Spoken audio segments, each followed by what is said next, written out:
রায়পুরে ভয়াবহ অগ্নিকাণ্ডে মাদ্রাসা শিক্ষকের বসতঘর পুড়ে ছাই। লক্ষ্মীপুরের রায়পুর উপজেলার ৪ নং সোনাপুর ইউনিয়নের পূর্ব চরবাগা এলাকায় ভয়াবহ অগ্নিকাণ্ডে একটি বসতঘর সম্পূর্ণ পুড়ে গেছে। মঙ্গলবার ১ জুলাই দুপুর আনুমানিক ১টা ৩০ মিনিটে এই দুর্ঘটনাটি ঘটে। ক্ষতিগ্রস্ত ঘরটি স্থানীয় আলিয়া মাদ্রাসার আরবি প্রভাষক মাওলানা আবুল খায়েরের। আগুনে ঘরের আসবাবপত্র, মূল্যবান কাগজপত্র সহ প্রায় ১০ লক্ষ টাকার ক্ষয়ক্ষতি হয়েছে বলে জানা গেছে।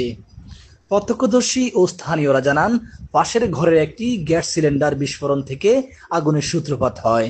পরে বিদ্যুৎ লাইনে শর্ট সার্কিটে আগুন দ্রুত ছড়িয়ে পড়ে এবং মুহূর্তেই ভয়াবহ রূপ নেয়। অগ্নিকাণ্ডের সময় মাওলানা আবুল খায়ের বাড়িতে না থাকলেও তার বৃদ্ধা মা ঘরের ভিতরে অবস্থান করেছিলেন। স্থানীয়দের চিৎকারে তিনি দ্রুত ঘর থেকে বেরিয়ে আসতে সক্ষম হন।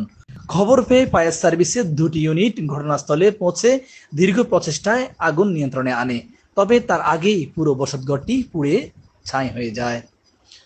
বর্তমানে ক্ষতিগ্রস্ত পরিবারটি নিঃস্ব হয়ে মানবতার জীবনযাপন করছে। এলাকাবাসী ও আত্মীয়স্বজনরা তাদের পাশে দাঁড়ানোর আহ্বান জানিয়েছেন। পাশাপাশি স্থানীয় ও প্রশাসনের কাছেও জরুরি সহায়তা কামনা করছেন। ঘটনাস্থল পরিদর্শন করে ক্ষতিগ্রস্ত পরিবারের পাশে থাকার আশ্বাস দিয়েছেন জামায়াত মনোনীত ৪ নং সোনাপুর ইউনিয়ন চেয়ারম্যান প্রার্থী আবুল কাশেম।